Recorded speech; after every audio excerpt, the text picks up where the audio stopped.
There's a place He comes to me. Though I'm blind, He helps me see. Though I see dimly in this place, one day I'll see Him face to face. This is Kurt Kaikkonen, pastor of Calvary Chapel, Waterford, at your neighborhood church. Today on Face to Face, we'll be in the book of Joshua. So grab your Bibles and let's get started. If you want to hear this complete message in its entirety, go to yourneighborhoodchurch.com, where you can download Your Neighborhood Church app at the App Store. And so now, when we get to chapter 13, the first thing that we read is that Joshua's old and advanced in years. And that's exactly what the Lord tells Joshua. He says, you're old and advanced in years. And when the Lord tells you you're old, that means you're old. That means you're really old. And in the King James Version, it says, Joshua's stricken in years. And so what that means here is that these years, they have taken their toll on Joshua. And here Joshua is believed to be about 90 to 100 years old, and he will live to be about 110. And then the Lord is telling him that there is a lot more to be done, and there's so much more land to conquer for Israel to claim, but you're too old to lead them and to claim it. And so God primarily is talking about here, he's talking about those 5 cities of the Philistines, and then he's talking about the land of the Geshurites who live up on the north and east side of the Sea of Galilee, and then he's also talking about some of the Sidonians. And even though these areas that they're not conquered yet, you still need to go ahead and divide up the land for these 9.5 tribes, and I will drive the enemy out. And then to the other 2.5 tribes, Reuben, Gad, and the half tribe of Manasseh, you're to give them now that land on the east side of the Jordan that Moses had already given them. And in that land that they're getting on the east side of the Jordan, we're told in verse 13 that the people of the Gershites and the Maccathites, that they were still dwelling among Israel, among those tribes, until the time of the writing of this book. And those Gershites, they will actually be there in that land until the time of King David 400 years later. Because David, he married the daughter of the king of Geshur, who was a Gershurite, and he had a son with that woman, and that son was Absalom. And then we're told in verse 13 of chapter 13 that the tribe of Levi, that they will receive no inheritance in the land of Israel, because the inheritance that they're going to get is a different kind of inheritance. Their inheritance is going to be being close to God himself, and they're going to be able to share in his sacrifices, that God is their inheritance, which means that he will provide for them, and not only provide for them, but he will himself be their provision. And it's going to say this about the Levites not receiving an inheritance 4 times in these chapters, but they will be receiving 48 cities, and they're going to be receiving these common areas to pasture their herds and cattle. But there will not be a land called Levi land that's all made up of all the Levites. And they're going to be scattered throughout all of Israel in these 48 cities, because these cities are located all throughout Israel, and it's on both sides of the Jordan River. And so this is how that will work. They will leave their cities when it's time for them to do their turn to minister to God at the tabernacle in Shiloh. And then after their service, they will go home, and then they're going to minister to the people of the tribes that they live around and the areas that they live until it's time for them to serve at the tabernacle again. You'll always notice we always talk about these 12 tribes of Israel. But there were actually 13 tribes, because the tribe that would have been called Joseph was actually 2 tribes. And they were the tribes of Ephraim and Manasseh. Because Jacob, he left the double portion, which would normally be given to the firstborn, he gave that to Joseph. And the way he did it is he did it through his grandkids, where he made each of them a tribe in Israel. And so when they list these 12 tribes of Israel, there will always be one tribe that's left out. Usually it will be the tribe of Levi. But sometimes what they'll do is they'll call it the tribe of Joseph, and they won't mention Ephraim or Manasseh. And then there's other times it just leaves somebody out. Like in Revelation, it leaves out the tribe of Dan. But spiritually, we as Christians, we're like the tribe of Levi, because our inheritance too is the Lord himself, where he says that he has made us a nation of priests, with him being our inheritance. And this word inheritance is very important to Israel. And this word inheritance will be used over 50 times in these chapters.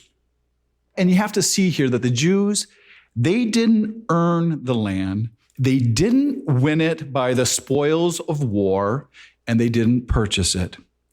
This land of Canaan, it belongs to the Lord. He owns it.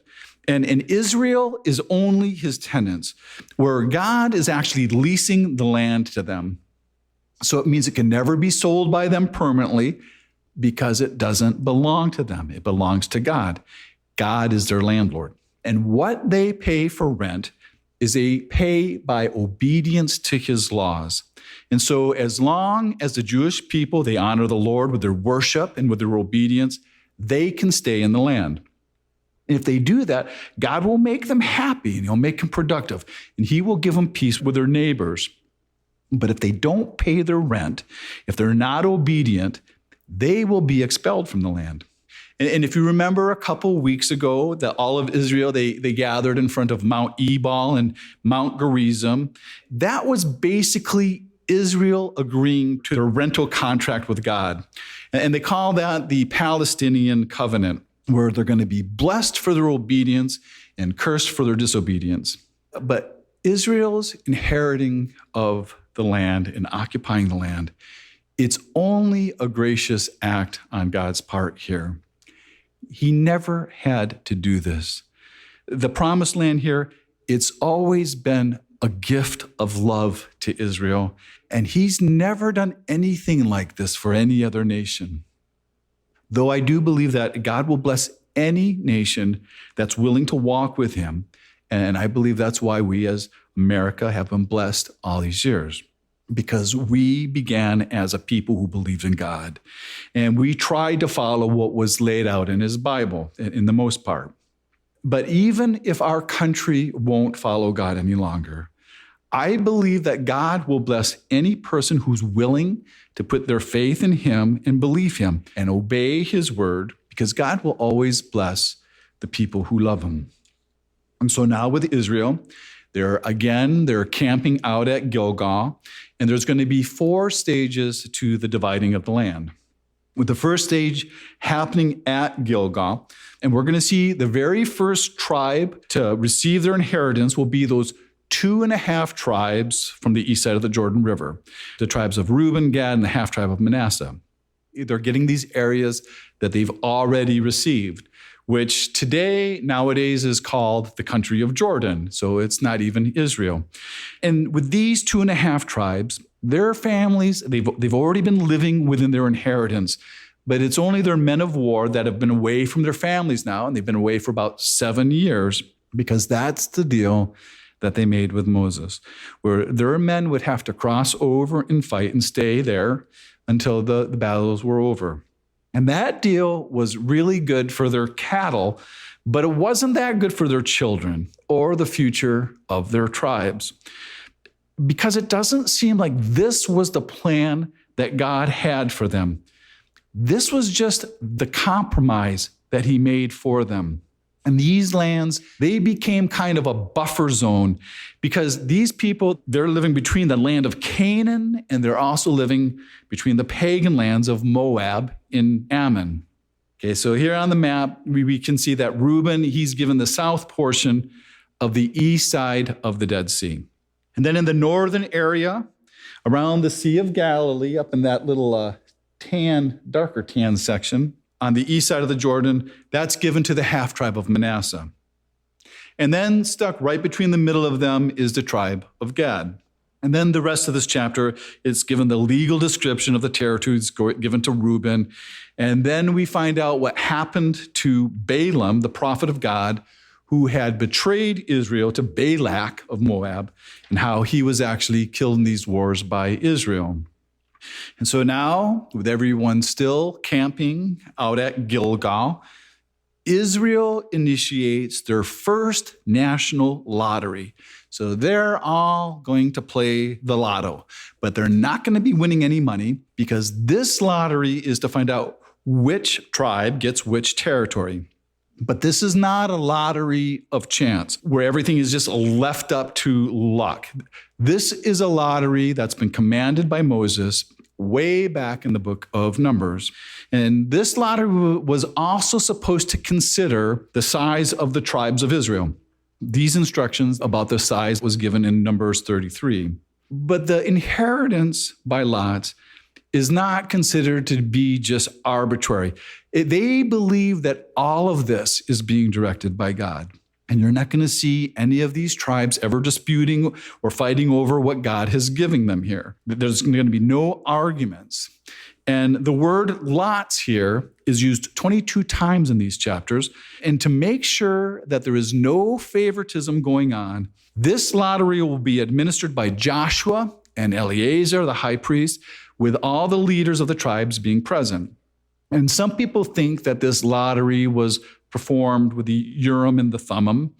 But the Talmud, which is only tradition, it says it was done by these two urns, where one would contain the name of the tribes and the other contained the territories.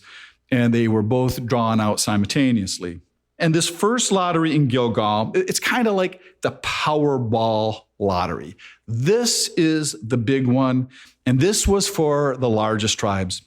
And it's only going to be the 9.5 tribes that are in this drawing of the lotto. The other 2.5 tribes, they've already received their land outside of the land of Canaan. But before any lottery ever takes place, Caleb, he comes up to Joshua because he's not interested in getting his inheritance from any kind of lottery because he has a promised inheritance. And that promise for his inheritance, it came from the Lord directly through Moses himself. Because Caleb, the son of Jephunneh, the Kenizzite, it says he wholly followed the Lord. And so that says that Caleb was very faithful. And that phrase, wholly following the Lord, well, that's repeated 6 times in the scriptures. And so you might want to think with Caleb bringing this up here that he's kind of bragging here, but he's not. He's really not. He's only quoting what Moses said about him.